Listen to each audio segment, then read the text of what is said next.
చూసి జాగ్రత్తగా వెళ్ళండి. నువ్వు చూసి జాగ్రత్తగా ఉండు. మీరు కూడా.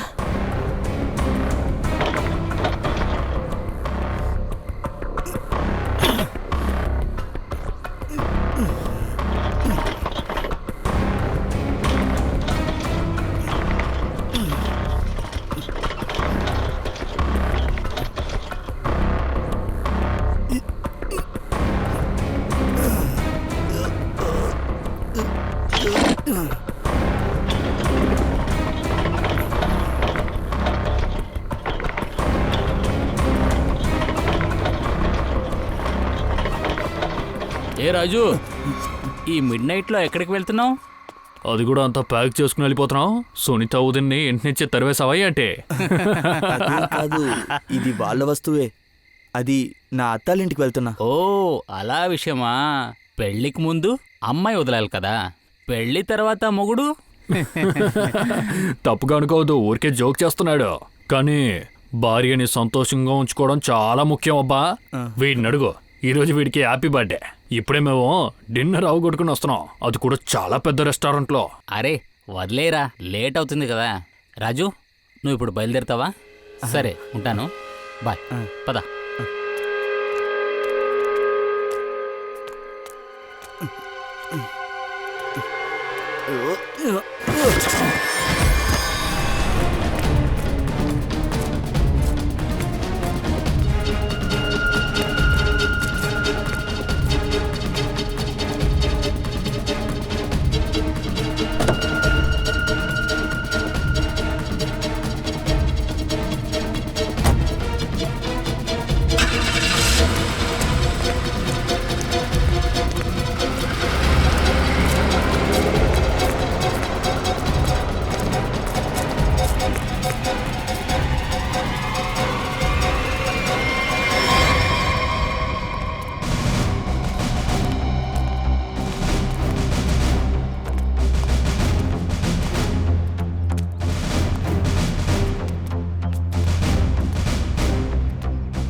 My God!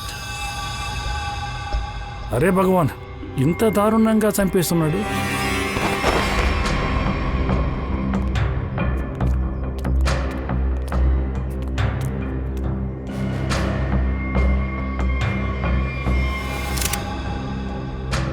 ఈ ఈ స్మిత ఎక్కడ ఉంటున్నాడు? అంటే రాజు వైఫ్. ఇదిగో ఈవిడే.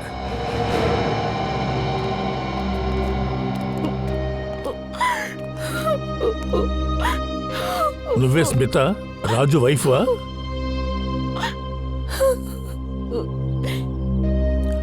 రాజు ఎక్కడ? వాడు ఫోన్ కూడా తీయట్లేదు. నాకు తెలియదు. ఇలా చూడు స్మిత, తెలీదు అంటే నిజాలు బయటికి రావమ్మా. ఒక అమ్మాయిని చంపేశాడు, కనిపిస్తుందా? చెప్పు, రాజు ఎక్కడ ఉన్నాడు? నన్ను నమ్మండి సార్, నాకు నిజంగా తెలీదు.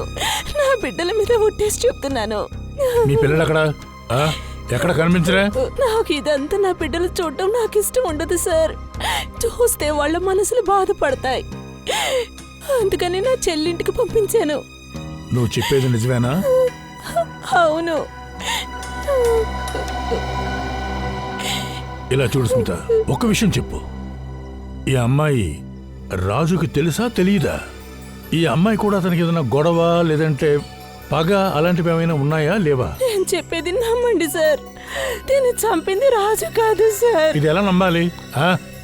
నీ భర్త రాజు నిన్న రాత్రి ఎవరికీ తెలియకుండా ఒకరిని ముక్కలు ముక్కలుగా నరికేసి సూట్ కేసులో పెట్టుకుని తీసుకుని వెళ్ళిపోయాడు.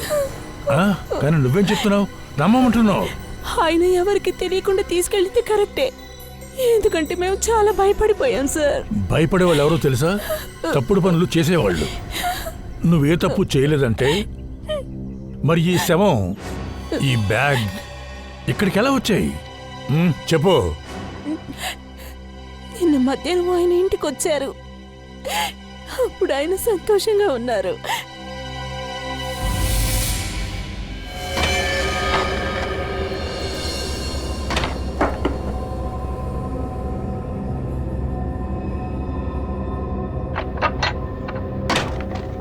అరే, ఈరోజు త్వరగా వచ్చేసారే.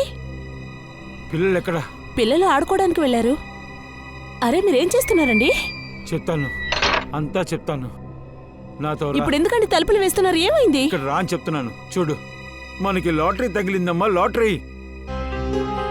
ఈ సూట్ కేసు ఎవరిది? ఇది సూట్ కేసు కాదు, తాళం. ఇది తాళం, మన సంతోషమైన భవిష్యత్ యొక్క తాళం. అరే, ముందు మీకు ఇది ఎలా దొరికిందో చెప్పండి. దొంగతనం చేశారా? నువ్వు ఇన్ని ప్రశ్నలు అడగొద్దు. దీన్ని తెరవడానికి ఏదైనా తీసుకురా. ముందు ఇది ఎవరితో అడుగుతున్నాను. ముందు దీన్ని తెరవడానికి ఏదైనా తీసుకురా.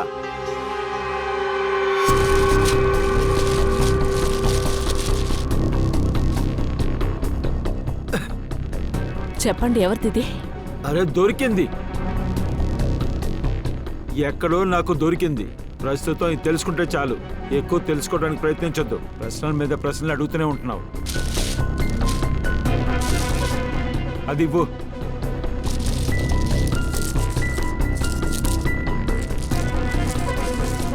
మీకేమైనా పిచ్చి పట్టిందా? ముందు దీన్ని ఉంచుదాం, మెల్లగా మెల్లగా.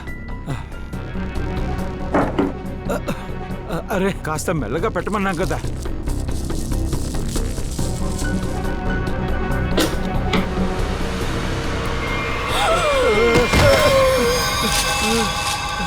రాజు, ఏంటిది? శవం అండి. ఇది ఇది ఎక్కడి నుంచి వచ్చింది? దీని లోపల ఉండేది ఎవరండి? అరే, ఇది ఎక్కడి నుంచి వచ్చింది? నాకు అసలు ఏమీ తెలీదు. ఓరి దేవుడా, ఇప్పుడు మనం ఏం చేయాలండి? ఏం లేదు, ఏం లేదు. ఇదే నా ప్రకాశవంతమైన భవిష్యత్తు తాళాలా? ఉండే చిన్న సమస్యలు చాలవని పెద్ద సమస్యలు తెచ్చావు నువ్వు నాకు. రే, వాగటం ఆపుతావా? ఎప్పుడు చూసినా వాగుతూనే ఉంటావు. కాస్త ఆలోచించు నువ్వు. ఓరి దేవుడో, ఈయనేం చెయ్యాలి? సూట్ కేసు ఎవరికి తెలియకుండా చెరువులో పడేయాలనుకున్నావు. సడన్ గా బ్యాగ్ తెరుచుకుంది, రాజు పారిపోయాడు. ఆ తర్వాత మేము ఇక్కడికి వచ్చాం. చూడు స్మిత, నిజం చెప్పు, ఈ బ్యాగ్ రాజుది కాదా? ఒకవేళ ఈ బ్యాగ్ తనది కాకపోతే మరి ఇంకెవరిది అంటావు? నేను ఆయన దగ్గర అడిగాను సార్. దానికి ఆయన ఏం చెప్పాడంటే, టాక్సీలో ఒక అమ్మాయి ఈ సూట్ కేసు పెట్టుకుని కూర్చునిందట, తను వదిలేసిపోయాడని చెప్పాడు. సార్, ఈవిడ కథలు చెప్తుంది సార్. అవును సార్, అలాగే కనబడుతుంది. నిజంగానే అమ్మాయి ఎవరో నీకు తెలీదా? రాజుకు తెలుసు కదా. లేదు సార్. నువ్వు నిజం చెప్తున్నావని మాకలా తెలుస్తుంది. ఎవరైనా పిల్లల మీద అబద్ధపు ఒట్టి వేస్తారా మేడం? సరే సరే, మాటి మాటికి దొంగ ప్రమాణాలు చేయడానికి ఇది సమయం కాదు. తను నిజం చెప్తుంది అనుకుంటున్నాను. సరిగ్గా చెప్పాలంటే రాజుకు తెలుసు సూట్ కేసులో ఏముంది అని. వాడు ఆ టైంలో ఈ సూట్ కేసుని ఇంట్లోకి తీసుకురాలేడు, ఎందుకంటే ఇంట్లో పసిపెట్ట ఉంది వాడికి. ఓ పని చేయండి, రేపొద్దు నుంచి రాత్రి వరకు కనుక్కోండి రాజు ఫోన్ ఎక్కడ ఉందా అని వెతకండి. తర్వాత ఆ రాజు యొక్క టాక్సీ నంబర్ వేరే డీటెయిల్స్ చెక్ చేయమని చెప్పాను. దాంతో అతను ఎక్కడికి వెళ్ళాడో కనుక్కోవచ్చు. Very good. సార్, ఈ అమ్మాయికి దాదాపుగా 20 నుంచి 25 వయసు వరకు ఉండవచ్చు సార్. వేరే ఇంకేమైనా సాక్ష్యాలు ఆధారాలు దొరికాయా? ఏదైనా జ్యువెలరీ లాంటిది లేదా టాటూ లాంటిది? లేదు సార్. సార్, నేను ఆ సూట్ కేసు అంతా బాగా వెతికి చూశాను సార్. సూట్ కేసులో ఏ లేబుల్స్ లేవు సార్, ఎవరి పేరు దానిపైన లేదు సార్. తర్వాత ఐడి కూడా ఏమీ లేవు సార్. ఈ సూట్ కేసు ఎవరిది, ఈ శవం ఎవరిదో, హత్య చేసిన వాడు ఎవడో అది ఎప్పుడు తెలుస్తుంది అంటే మనం ఇవన్నీ కనిపెట్టగలిగినప్పుడే. ఈ సూట్ కేసు రాజుకి ఎక్కడ దొరికింది? ఇలా చూడండి సార్, నిన్న పొద్దున రాజు మొబైల్ 10:30 ప్రాంతంలో బాంగూర్ నగర్ దగ్గర ఉండింది, అతని ఇంటి దగ్గర. ఆ తర్వాత 11:30 నుంచి 12 వరకు సిద్ధార్థ్ నగర్. ఆ తర్వాత నితిన్ పార్క్ 12:45 నుంచి 1:15 లోపల వెళ్ళాడు అని తెలుస్తుంది. ఆ తర్వాత మళ్ళీ బాంగూర్కి వచ్చేసాడు సార్, అతని ఇంటి దగ్గరికి. ఆ సూట్ కేసు తీసుకున్నవాడు ఇన్ని స్థలాలంతా తిరిగి బాంగూర్ నగర్ వచ్చి చేరుకున్నాడు. అవును సార్, రాజు దగ్గరున్న మొబైల్ రికార్డ్స్ చెప్పిన విషయాలన్నీ అతని భార్య తేల్చి చెప్పేశారు. టాక్సీలో ఆ సూట్ కేసు ఎలా వచ్చిందని మనం ఎలా కనిపెట్టగలం sir? Borewell station, Siddharth Nagar, Nitin Purvi, ఇంత పెద్ద సూట్ కేసును ఖచ్చితంగా చిన్న స్టేషన్ నుంచి తీసుకుని రాలేము. అది చాలా పెద్ద స్టేషన్ అయి ఉంటుంది. నాకేమనిపిస్తుందంటే ఆ సూట్ కేస్ బోర్వెల్ స్టేషన్ నుంచే దానికి సంబంధించిన వాళ్ళు ఎవరో తీసుకొచ్చుండాలి. ఇప్పుడు తెలిసిపోతుంది, చూడండి. దయా, ఓ పని చేయి, బోర్వెల్ స్టేషన్ బయట ఉన్న సీసీటీవీ ఫుటేజ్ని చెక్ చేయి. పొద్దున్న 10-10:30 నుంచి మధ్యాహ్నం వరకు మొత్తం చెక్ చేయి. చూడు, రాజుకి ఇవ్వడం కోసం ఆ రెడ్ కలర్ సూట్ కేసుని అందజేయడానికి ఎవరైనా వచ్చారేమో కనుక్కో. సార్, 10 నుంచి 12 లోపల ఉన్న ఫుటేజ్ సార్? అవును, కొంచెం త్వరగా.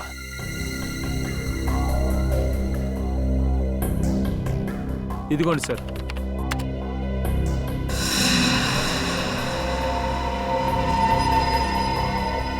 ఇది ఆ రెడ్ కలర్ సూట్ కేసే.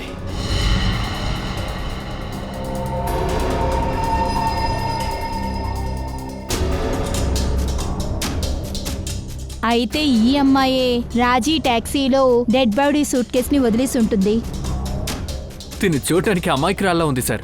తిను హంతకురాలంటే అసలు ఎవరు నమ్మరు. హంతకుడు హంతకురాలు అని మొహం మీద రాసి అంటించుకోరు పంకజ్. అమాయకమైన మొహం వెనకాల ఎంతో మంది హంతకులు దాక్కొని ఉంటారు.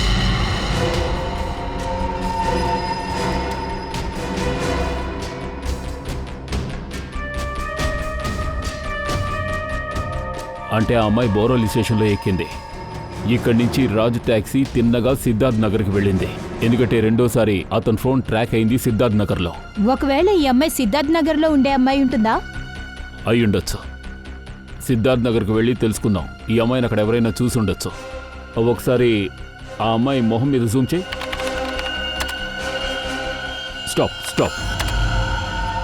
ప్రింట్అవుట్ తీసివ్వు.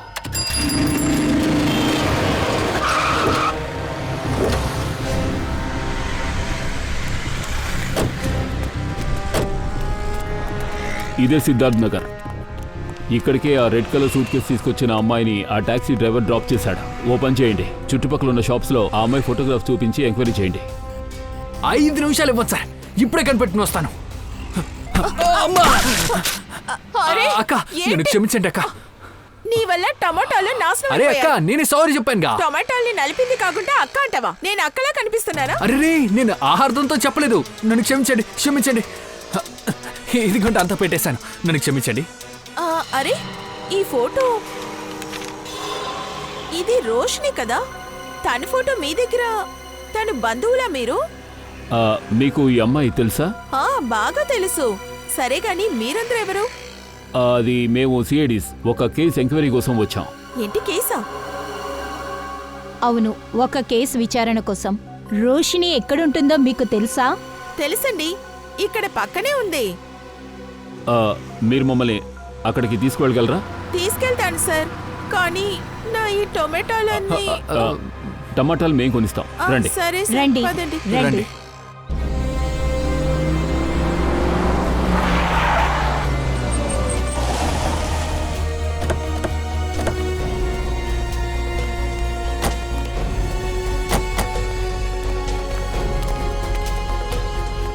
రండి సార్. ఈ ఇల్లే సార్, రోషిని ఇక్కడే ఉంటుంది.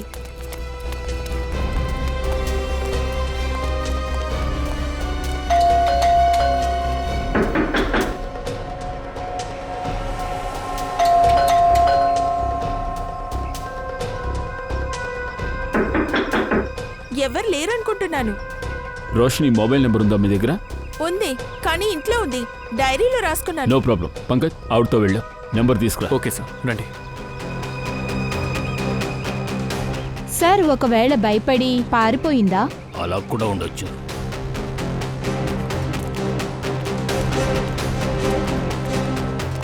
అరే లతా మేడం, మీరా రోషిని కలవడానికి వచ్చారా? లేదు, నా కోసం కాదు. ఈ సిఐడి టీమే రోషినిని చూడాలని తీసుకొచ్చాను. సిఐడి ఎందుకు? ఏదైనా సమస్య ఏంటి? ప్రాబ్లం ఏం లేదు, రొటీన్ ఎంక్వైరీ. ఇంతకీ మీరెవరు? నా పేరు రిషి, రోషినికి నైబర్. మీరు రోషిని ఇంటి నుంచి బయటకు వెళ్ళడం చూసారా? అవును, 1 అవర్ ముందు. ఏదో టెన్షన్లో ఉన్నట్టున్నారు. టెన్షన్గా ఉన్నారా? అవును, చూడ్డానికి చాలా కంగారుగా ఉన్నారు. ఏదో పోలీస్ స్టేషన్ గురించి మాట్లాడారు. రోషిని పోలీస్ స్టేషన్కి వెళ్ళిందా? అది తెలీదు మేడం. నేను కూడా వాళ్ళ దగ్గర ఏమైందని అడిగాను. నేను పని మీద ఉన్నాను, నేను వచ్చి మాట్లాడతానని చెప్పేసి వెళ్ళారు. రోషిని ఇంట్లో ఒంటరిగా ఉంటున్నారా? లేదు లేదు, తన భర్త అలోకితో ఉంటున్నారు, కానీ ఆయన కూడా ఇప్పుడు లేరు. ఇప్పుడేం చేద్దాం సార్? అరే, మీ ఇష్టానికి మీరు లోపలికి వెళ్తున్నారేంటి? మీరు నోరు మూసుకుంటే మా పని మేము చేసుకుంటాం. అవును, మీరందరూ ఎవరు? నా పర్మిషన్ లేకుండా మీరందరూ లోపల ఎలా ఉన్నారు? వీళ్ళు సిఐడి ఆఫీసర్స్. సిఐడి అయితే నేనేం చేయను? అనుమతి లేకుండా సిఐడి లోపలికి రావచ్చా? రోషిని, నువ్వు ఇంట్లో లేవు. పైగా నువ్వు ఎప్పుడు తిరిగి వస్తావో కూడా మాకు తెలీదు. అరే, మీరు సూట్ కేసు గురించి నా దగ్గర చెప్పడానికి వచ్చారా? రైట్. దానికెందుకు మీరు నా తలుపుల్ని పగలగొట్టారు? అలా అయితే ఆ సూట్ కేస్ నీదనే నువ్వు ఒప్పుకుంటున్నావు. అవును, ఆ రెడ్ కలర్ సూట్ కేస్ నాదే. దాన్ని ఒక టాక్సీలో మర్చిపోయి వచ్చాను. దాన్ని టాక్సీ యూనియన్ కూడా వెతుకుతూ ఉన్నారు. పోలీస్ స్టేషన్ కి వెళ్లి దీని గురించి కంప్లైంట్ ఇవ్వకుండా మేం దీని గురించి హెల్ప్ చేయలేమని మాతో కూడా వాళ్ళు అన్నారు కదా. కనపడకుండా పోయిన బ్యాగ్ కోసం పోలీస్ స్టేషన్లో రిపోర్ట్ చేయడానికి వెళ్ళారా? అవును. ఇంతకీ ఆ సూట్ కేసులో ఏముందో నీకు తెలుసా? అరే, సూట్ కేసులో నా భర్త బట్టలు ఉంటాయి, ఇంకేం ఉంటాయి? ఆ సూట్ కేసులో ఓ శవం ఉంది. శవమా?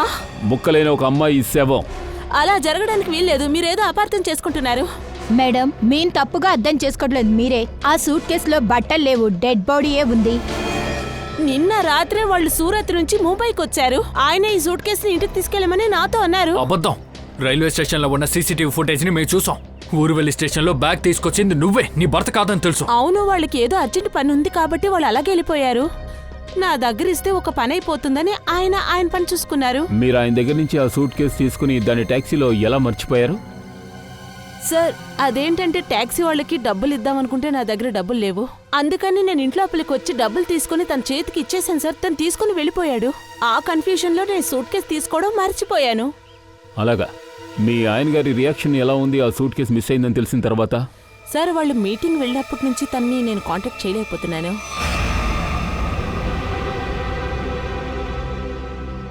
నిన్నటి నుంచి మీ వారు కనపడడం లేదా? అవును సార్. ఎన్నికల్ సార్, ఆలోక్ ఎక్కడ ఉన్నాడో కనిపెట్టలేకపోయాం సార్. ఫోన్ కూడా ఆఫ్లో ఉంది. ఓ, ఆలోక్ అలంతా చేయడు. అదెలా నన్ను ఇంత పెద్ద సమస్యలో చిక్కుకొనిచ్చి తను మాత్రం వెళ్ళిపోతాడు. సార్, రోష్ని చెప్పిందంతా నిజమే. ఆలోక్ వాడి చేతుల ద్వారానే సూట్ కేసుని స్టేషన్లో ఇచ్చాడు మీటింగ్కి వెళ్లే ముందు.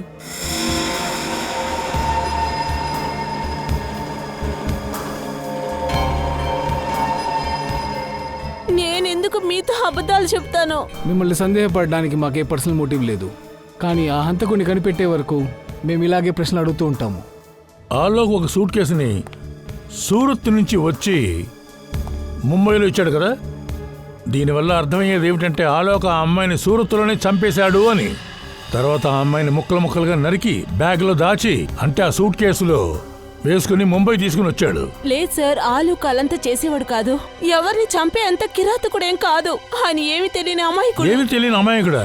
మరి వాడి ఫోన్ ఎందుకు ఆఫ్ అని వస్తుంది? వాడెందుకు ఎక్కడో దాక్కుని ఉన్నాడు చెప్పమ్మా.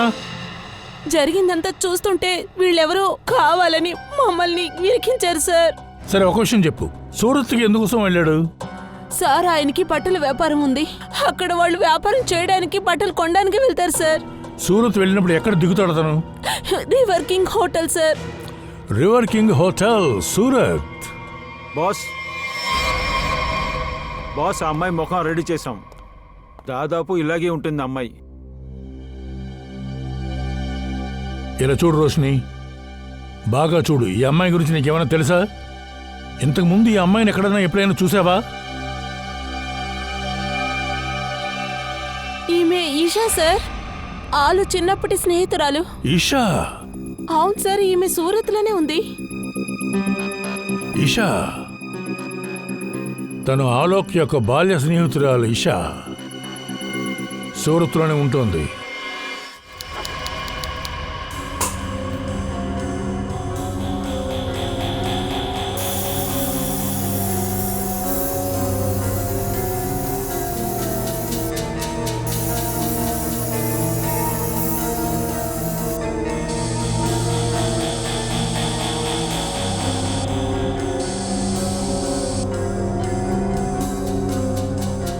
సార్, ఈషా అనే ఒక అమ్మాయి బాడీ దొరికింది కదా, తను సూరత్లో ఒంటరిగానే ఉంది. బంధువులెవరూ లేరు. ఓ, అలా అయితే చివరి నిమిషాల్లో ఏమైంది, ఎలా హత్య చేసి సూట్ కేసులో దాచిపెట్టారో ఇవన్నీ తెలుసుకోలేము. అవును సార్, తన కాల్ రికార్డ్స్లో ముఖ్యంగా ఏం లేదు. తన ఫోన్ ఇక్కడ ఆన్లో ఉండింది. ఇంకే డీటెయిల్స్ మాకు దొరకలేదు. తర్వాత ఇదే సార్ తన photo. Isha, manager sir. Sir, Alok ఇక్కడున్నప్పుడు ఈ అమ్మాయి అతన్ని వెతుక్కుంటూ వచ్చిందా? లేదు సార్. అలాగా? మీరు చూసారా sir? Abhijit. Doctor sir. Abhijit, ఆ అమ్మాయి హత్య బాత్రూంలో ఇక్కడే జరిగింది. ముక్కలు ముక్కలుగా నరికారు. ఇదిగో అక్కడ చూడండి, ఇక్కడ చూడండి.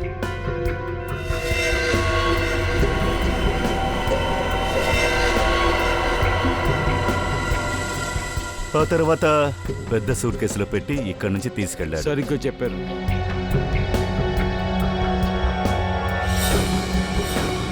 చాలా కాన్ఫిడెంట్ గా చెప్పారు ఆ అమ్మాయి ఇక్కడికి రాలేదని. లోపల బాత్రూమ్ మొత్తం రక్తంతో తడిచింది. ఇక్కడే తన్ని చంపారు, అర్థమైందా? ఏంటి? దానికి అసలు అవకాశం లేదు sir. Purvi, corridor CCTV footage వెంటనే తీసుకురా. ఆ రోజు ఆలోక్ ఏం చేస్తున్నాడో చూడాలి. సార్ రండి. సార్ సార్ సార్కి ఏదైనా అవుట్ సైడ్ సెటిల్మెంట్ చేయగలమా సార్? అదేంటంటే నాకు అసలు ఇష్టం లేదు సార్. ఇన్ని రోజులు హోటల్కున్న మంచి పేరంతా ఈ చిన్న విషయం వల్ల మొత్తం నాశనం అయిపోతుంది సార్. Please sir. ఇలా చూడండి మేనేజర్ సార్, మేమెప్పుడు తీసుకోము, ఇస్తాం. మేమిచ్చామంటే ఆ వ్యక్తి 2-3 నెలల వరకు పైకి లేవలేడు. చిన్న విషయమా ఇది? ఒక అమ్మాయిని హత్య చేశారు, ఇది చిన్న విషయమా? ముక్కలు ముక్కలు చేసి సూట్ కేసులో పెట్టి తీసుకెళ్లారు, చిన్న విషయమా? బయటికెళ్ళు. Sorry sir. వెళ్ళు. సార్, నాకేమనిపిస్తుందంటే ఈ హోటల్ లోపల ఉన్న ఏదో స్టాఫ్ ఇన్వాల్వ్ అయి ఉండాలి. అలా కూడా ఉండొచ్చు. చిన్న విషయమట. Sir, CCTV footage. ఆలోక్ 3 రోజుల ముందు చెకింగ్ చేసినప్పుడు తీసిన వీడియో ఇది.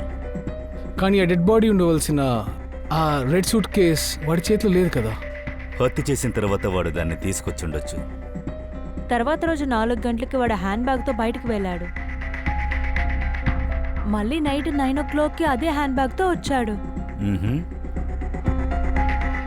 తర్వాత ఇది మరుసటి రోజు ఫుటేజ్. ఉదయాన్నే 9 గంటలకు వెళ్ళాడు అదే బ్యాగ్తో. తర్వాత సాయంత్రం 7 గంటలకి అదే బ్యాగ్తో తిరిగి వచ్చాడు. తర్వాత వాడు మరుసటి రోజు 7 గంటలకి చెక్అవుట్ చేసేశాడు.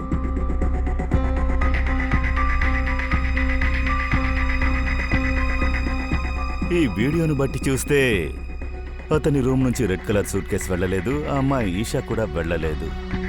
చీఫ్, నాకదే చాలా పెద్ద కన్ఫ్యూజన్గా ఉంది. మరెలా ఇదంతా జరిగింది?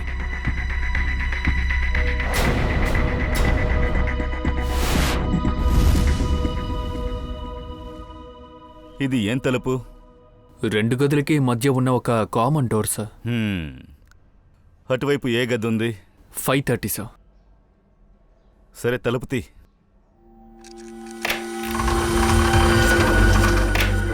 రండి సార్.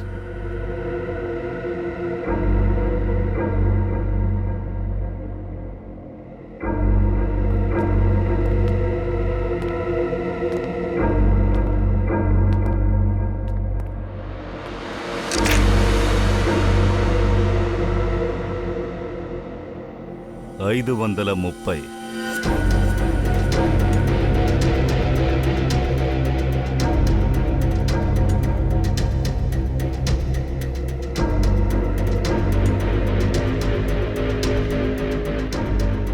$529. మేనేజర్ సార్, 529, 530 పక్క పక్కనే ఉన్నాయి. మధ్యలో ఏమో కామన్ డోర్ ఉంది. ఈ రూమ్లో ఎవరున్నారు? అది నాకు తెలియదు సార్. రిసెప్షన్లోనే అడగాలి సార్. సచిన్, ఇందులో ఎవరున్నారని తెలుసు సార్. పూర్వి, ఈ కారిడార్ ఫుటేజ్ని మనం మళ్ళీ చెక్ చేయాలి. ఈ 530 రూమ్కి ఎవరెవరు వచ్చారో మనం చూడాలి.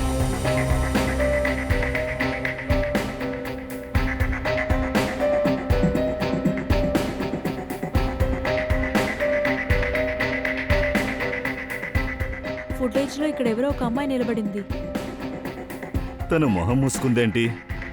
సూట్ కేసు ఇప్పుడు కూడా మన కంటపడలేదు. సార్, మిస్సెస్ దీపక్ కుమార్ అన్న పేరులో ఎవరో ఇక్కడ రూమ్ తీసుకుని ఉన్నారు సార్. మిస్సెస్ దీపక్ కుమార్? దీపక్ కుమార్ ఆమె భర్త పేరు అయి ఉండొచ్చు. ఆ అమ్మాయి తన నిజమైన పేరుని దాచాలని అనుకుందంటే... అవును సార్, ఖచ్చితంగా ఇందులో ఏదో ఉంది. ఒకవేళ ఇషా అయి ఉంటే? అలా కూడా ఉండొచ్చు. అభిజిత్, డాక్టర్ సార్, నా పని అయిపోయింది, నేను బయలుదేరుతాను. ఓకే. మీకు వేరేదైనా తెలిసిందా? సార్, ఆలోకున్న 530 రూముకి అతన్ని వెతుక్కుంటూ ఒక అమ్మాయి వచ్చిందని మనకు తెలిసింది. కానీ ఈ అమ్మాయి ఇషానా కాదా, ఆ విషయమే తెలియట్లేదు. తారిక ఉన్నది కదా, ఈ ఫొటోస్ని తారికకి పంపించేయండి. తను ఆర్గన్స్తో మ్యాచ్ చేసి చెప్పేస్తుంది. రైట్? అవును, చాలా మంచి ఐడియా. నేను బయలుదేరినా? గుడ్, ఇవ్వు. సార్, దీన్ని తారిక దగ్గరికి పంపించు, తను చెప్తుంది. ఆలోక్ రూమ్లోకి ఒక అమ్మాయి వెళ్ళిందన్న విషయం మనకు తెలిసింది. అయినా కూడా ఆ రెడ్ సూట్ కేస్ ఎలా వచ్చిందన్న విషయం మాత్రం అస్సలు తెలియట్లేదు. సార్, ఒకవేళ ఈ సూట్ కేస్ని ఆల్రెడీ రూమ్లో పెట్టేశారో, ఒకవేళ ఈ మేనేజర్ మన దగ్గర అబద్ధం చెప్తున్నాడో ఏమో. సార్, అసలు ఆ సూట్ కేస్ని మేమెందుకు సార్ లోపల పెడతాం? మేము ప్రతిరోజు అన్ని రూమ్స్ని క్లీన్ చేస్తాం సార్. శుభ్రం చేస్తారా?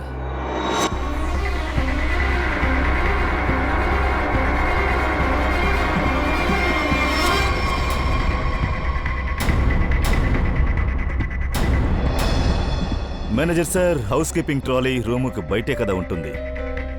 అలా ఉండగా అలోక్ రూమ్లోకి ఎందుకు వెళ్ళింది? అలా అంతా వెళ్ళదు సార్. ట్రాలీ ఎప్పుడు రూమ్ బయటే ఉంటుంది. లోపలికి వెళ్ళింది. ఆ హౌస్ కీపింగ్ వాడిని ముందు పిలవండి. ట్రాలీని చెక్ చేయాలి.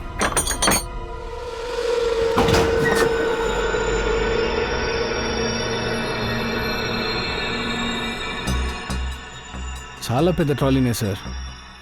సూట్ కేసుకు తగ్గ లోతుంది సార్. అలా అయితే మనం అనుమానించింది నిజమే. దీని ద్వారానే అది లోపలికి వచ్చింది. వాడే ఆ శంకర్.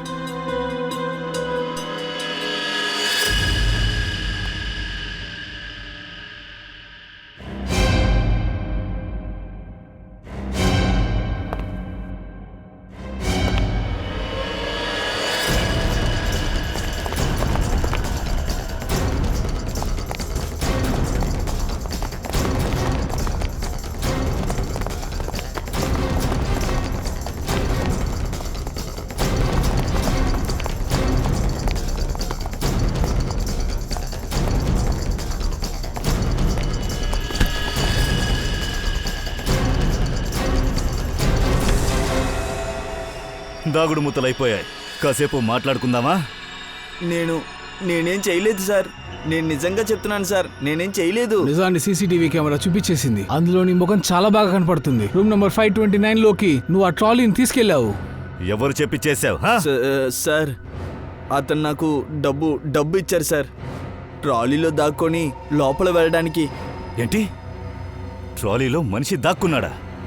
వాడి దగ్గర ఏదైనా బ్యాగ్ ఉందా? అవును సార్, ఆయన దగ్గర ఒక పెద్ద రెడ్ కలర్ సూట్ కేసు ఉంది.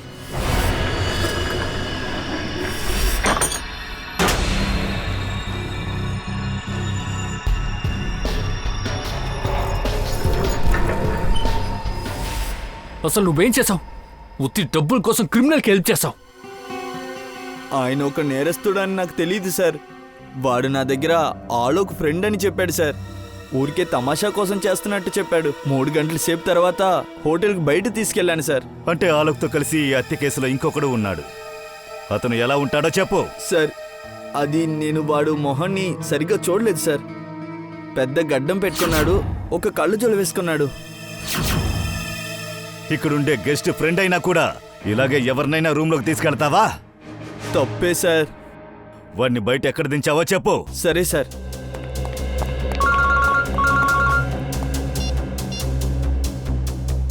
డాక్టర్ తారిక మెయిల్ చేశారా? సరే, నేను చెక్ చేస్తాను. సార్, ఇక్కడే ఈ చోట్లోనే వాడిని సూట్ కేసుతో పాటు దింపాను సార్. తర్వాత వాడు ఈ గేట్ నుంచే బయటికి వెళ్ళాడు సార్. ఇక్కడ ఈ చోటేనా? అవును సార్.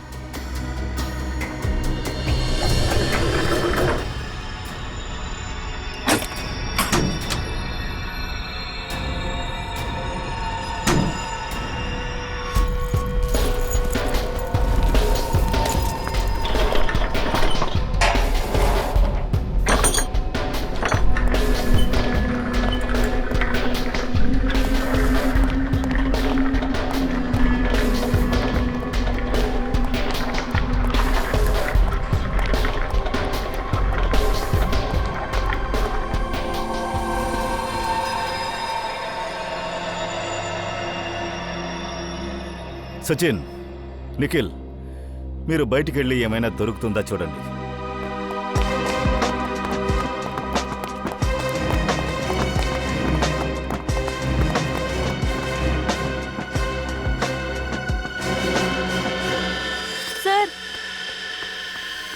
సార్, ఇక్కడ చూడండి.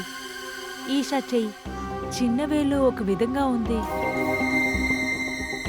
మేబీ ఏదైనా యాక్సిడెంట్ వల్ల ఈ విధంగా అయ్యుండొచ్చు. సార్, ఇక్కడ చూడండి. మిసెస్ దీపక్ కుమార్ వాళ్ళ చెయ్యి.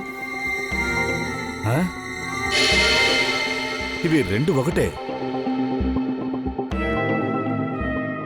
అంటే మిసెస్ దీపక్ కుమారే ఈ ఈషా. సార్, బయటకు వెళ్తే చాలా రోడ్స్ ఉన్నాయి సార్. అతను ఎక్కడి నుంచైనా వెళ్ళుండొచ్చు. అవును సార్, చుట్టుముట్టు మేము విచారించి చూసాం, ఎవరికీ తెలియట్లేదు. 2 రోజుల ముందు ఇలాగ ఎవరైనా చూసారా అడిగాం. తను భయంకరంగా ప్లాన్ చేసింది. కానీ సీసీటీవీ ఫుటేజ్ ప్రకారం ఇషా ఆలోక్ రూమ్ కి వెళ్ళలేదు. అప్పుడు ఆలోక్ రూమ్ లో ఈ హత్య ఎలా జరిగింది?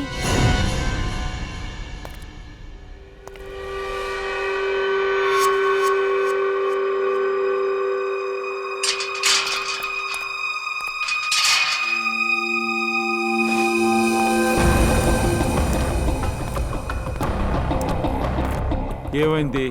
నన్ను ముంబై నుంచి ఎందుకు పిలిచారు? నిన్ను పిలవకుండా ఏం చేయాలి? సిఐడి వాళ్ళు ఇక్కడే తిరుగుతున్నారు.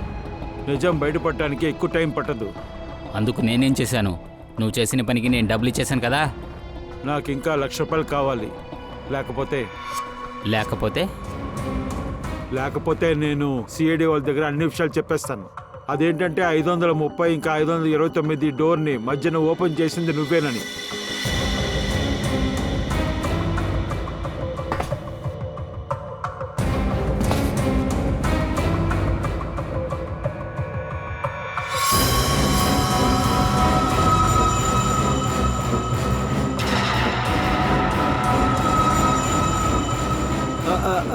అదంతా ఏం లేదు, నేనేదో ఊరికే అన్నాను. దానికోసం ఇవన్నీ తీయాలా ఏంటి? అయినా నేను ఇప్పుడు కామెడీ చేయట్లేదు.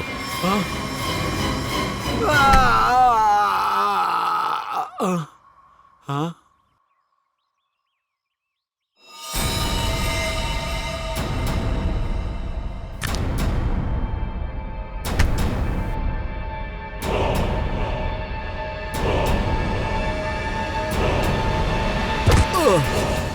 నా పేరు రిషి, రోష్నికి నైబర్. ఓ రిషి మీరేనా? ఆలోక్ పక్కింటి వ్యక్తి. పక్కింటోడిగా నీ బాధ్యతని సరిగ్గా చేశావు. హత్య చేయడానికి వాడికి సహాయం చేశావా? ఆలోక్కి నేను ఏ సహాయం చేయలేదు. వాడిని నేను నాశనం చేయాలనుకున్నాను. అందువల్లే నేను ఒక ప్లాన్ వేశాను. ప్లాన్ చేశారా? ఏంటా ప్లాన్? సార్, ముందు నేను ఏం చేశానంటే ఈశాని హోటల్కి రప్పించాను. ఏంటనంటే ఆలుకు ఒక సమస్యలో ఉన్నాడు, వాడికి నీ సహాయం కావాలన్నాను. తనని మొహాన్ని కప్పిసి రమ్మన్నాను. 530 రూమ్ని నేను తన కోసం బుక్ చేశాను, అది కూడా మిస్సెస్ దీపక్ కుమార్ అనే పేరులో. అలోక్, అలోక్, అలోక్,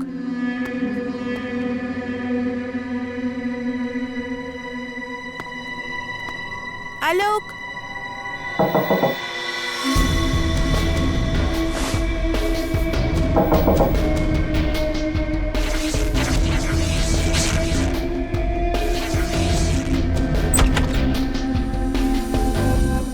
ఎవరు మీరు? నేను అలోక్ ఫ్రెండ్ని. లోపల రండి ప్లీజ్.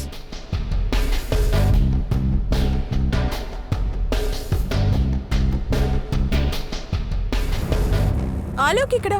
ఆలుకు ఒక చిన్న పని మీద బయటికి వెళ్ళాడు. మీకు ఏదైనా కావాలా? ఏం వద్దండి, కాస్త వాష్రూమ్ యూజ్ చేసుకోవచ్చా? Yeah please. Okay, thank you.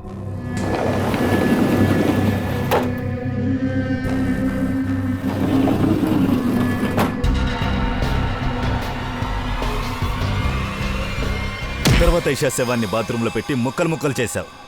ఆ తర్వాత సూట్ కేసులో పెట్టి దాచేశావు. అవును సార్, నేను హౌస్ కీపింగ్ వాళ్ళకి లంచం ఇచ్చాను. అందువల్లే ఏ సమస్య లేకుండా సూట్ కేసు బయటికి వెళ్ళింది. ఆ తర్వాత ఆ సూట్ కేసుని ఆలోక్ తల్లో కట్టావు, ముంబైకి పంపించేశావు. అవును సార్, ఆ సూట్ కేసులో చాలా గాజు వస్తువులు ఉన్నాయని చెప్పాను. వాడికి ఎలా తెలుస్తుంది ఆ సూట్ కేసులో వాడి ఫ్రెండ్ తాలూకా శవం ఉందని? ఆలోక్ ఎక్కడున్నాడు? అతన్ని ఎక్కడ దాచిపెట్టావు?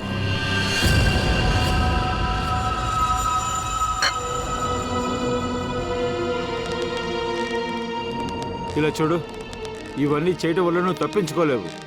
ముందు ఇషాన్ని చంపేసి నేను ఆత్మహత్య చేసుకున్నానంటే అసలు ఎవరు నమ్మరు. ఇందులో నన్ను ఎందుకు లాగారు? నేను ఏం పాపం చేశాను? నీకు టైం బాలేదు. ఇదంతా నీ ట్యాక్సీలో జరిగింది. నిన్ను చంపేసి ఆలుకు సూసైడ్ చేసుకుంటే ఇక మీదట అందరూ నమ్ముతారు.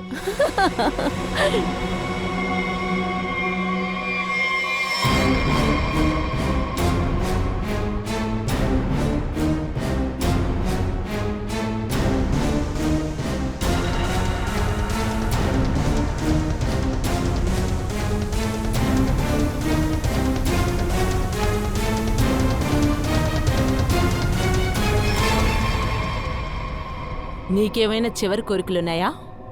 ఉన్నా కూడా ఎవరు నెరవేరుస్తారు?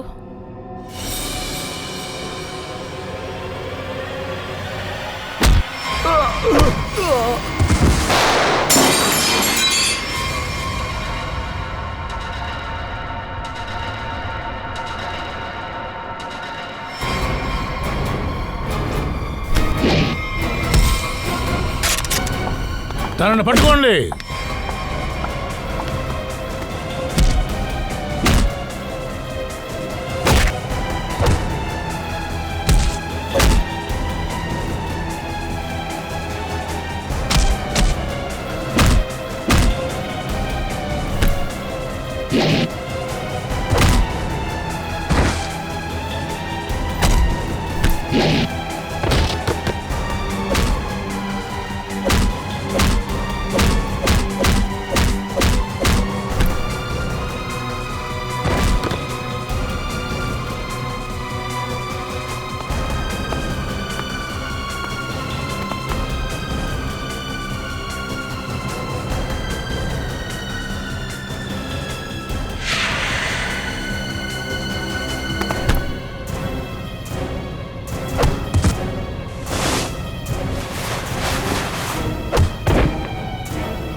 పారిపోవాలంటే నీకు బాగా ఇష్టం కదా, రా దొంగ పోలీస్ ఆట ఆడదాం.